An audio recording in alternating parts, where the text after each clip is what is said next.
All right, hello and welcome everyone to another Willpop Vinyl video. This is the third installment or session of the vibe coding series I'm doing, exploring Claude Code and building this tool, the Want List Explorer, as it's basically called right now.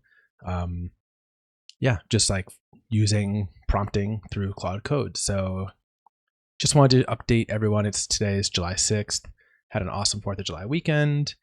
Took a little break from working on it, and we've made a bunch of progress though in very little time. Continues to still be fruitful. Just to show everyone here, so we now have the want list scene. I added a collection scene and made some other changes, but let's go back to the want list. So if you remember, this drawer pops up when you click on an album. I've now added this view directly on Discogs link here, and it was all the way at the bottom before. So move that up because I figured people might want to do that more readily. We still have this lowest sale thing because it's the only bit of pricing data that we can really scrape off of Discogs using their API. And then in the listen section here, this now queues up properly on YouTube. So if I click here, it'll go down. I think I may have had that implemented last time. We've also added Apple Music here. So if I click Apple Music, and of course, if the record is on Apple Music, which it may not be, you can play, just like they have this functionality on Discogs. Actually, the API is pretty easy, I guess, or pretty lenient. I think you can only get 30-second snippets if you are not subscribed through this. I'm subscribed, and of course, you can like click and log in, and then it'll remember you on the platform, just like on Discogs, and you'll be able to play that way.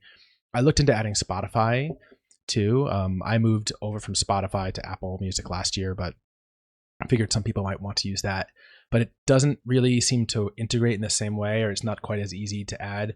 So it just wasn't working. It was demanding that the user be a Spotify premium member to use an embedded player like that, but then I couldn't find a way through Claude simply to actually enable someone using the platform to log in. So I figured if anyone is still a hardcore Spotify user, then they can probably just manually add that stuff themselves. But yeah, it's nice to have Apple Music as another option in the case that, like, some albums might only have 1 or 2 tracks uploaded to YouTube, not the entire thing. And that's something that will persist through all of it when we check these drawers on other scenes here. Still kept the track list. I got rid of the pricing suggestions. There was a block there that showed if you were posting this as a seller on Discogs, what they would recommend you sell it for. And just rather than do that, I implemented this like link into Discogs Marketplace. Again, the API doesn't let us actually scrape recent sales data, but you can just click through, it'll open up Discogs, and then you'll be able to check the pricing. So we can do it right here. Let's see if it carries over. Yeah, it does. So here we can see, here's this Japanese pressing from 1976. And we can see what the pricing is like. We've got some sellers in Japan. And I'm also experimenting with this eBay sales thing, but let's see what it looks like. I have a feeling it's not going to be super valuable because, yeah, here's obviously a repress that's more modern. Here's a Japanese one, but it's not clear what year it is. So yeah, so I don't think like the eBay tagging, I honestly have no idea how to really use eBay effectively yet as a buyer and like someone who's interested in records. But I figured just to put it in because it was easy to add. We might take that away though. I also added this guide up in the corner. So for anyone who comes in to start using it, this is like a quick explainer of everything the site does and leading with like our requests for feedback. So I'm kind of explaining it now, but anyone who maybe doesn't watch the videos and lands here could use that to get acclimated. I added this feedback request form in the lower corner so that if anyone is using it and wants to make a suggestion, tell us what they like, don't like, what they want to see, bugs they encounter. At this point, I'm starting to feel fairly feature complete, at least for what I understand I can do with the Discogs API.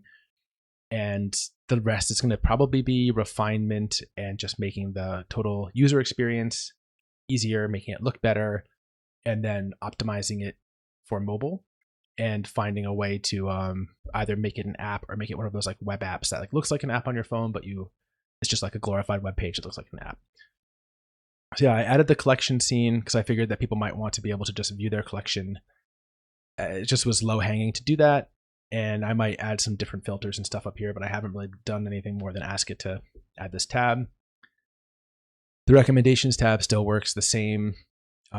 You can just click for more and it'll just give you random recommendations based on what's in your want list and your collection, or you can prompt it.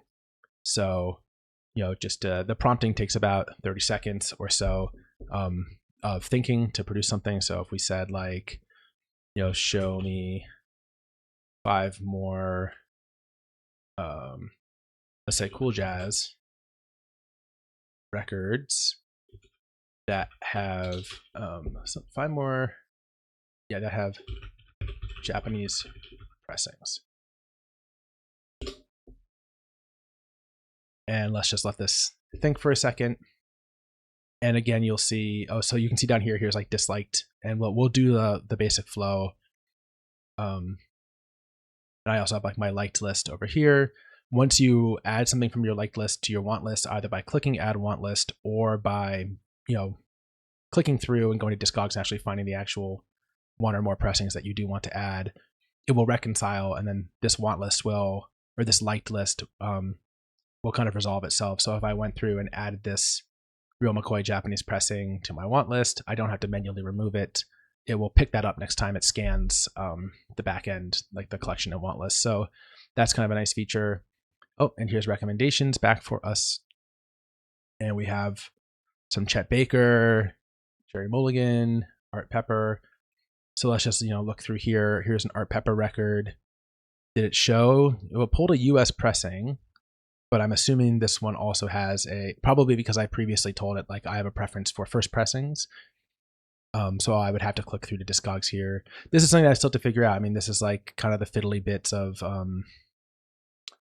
trying to get this thing working. So I guess one of the features I've thought about is adding fields or places for a user other than me to give instructions. So, we've talked about the generate notes down here. Let's see what it comes back with in collector notes. But perhaps like you don't like the default stuff it comes up with. Is there a place in settings that you could write a list of rules for how, when you're logged in, it creates collector notes for you? That's something that I'm going to look to explore probably later today. And here's the collector notes. And then again, you can follow up. You can type in more in this follow up down here to keep asking. So I can ask like, are there notable Japanese pressings of this record? And I think this one comes back a bit quicker.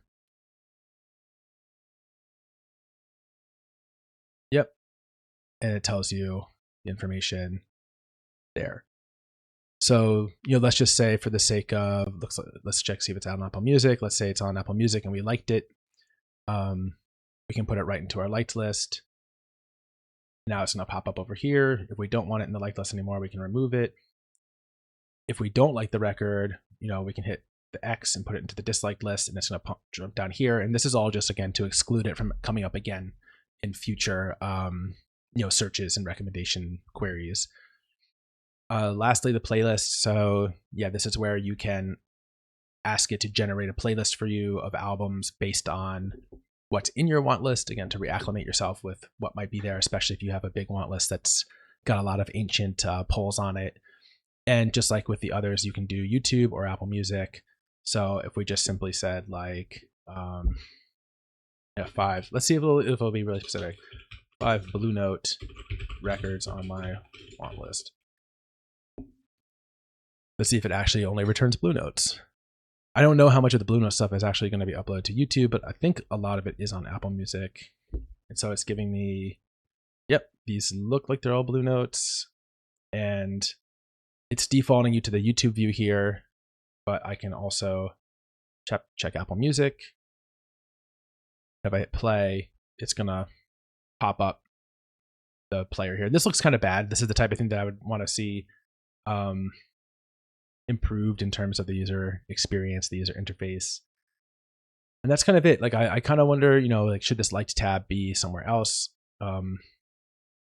I don't know. I think there's lots of little UI, UX things that we can improve. I'm not an expert at that stuff. I also haven't tried prompting directly for suggestions from Claude on how to improve it. I was kind of debating, should that be more user-led than anything? But yeah, that's kind of it. I'll keep this short. again, this is up and running. You can log in with Discogs.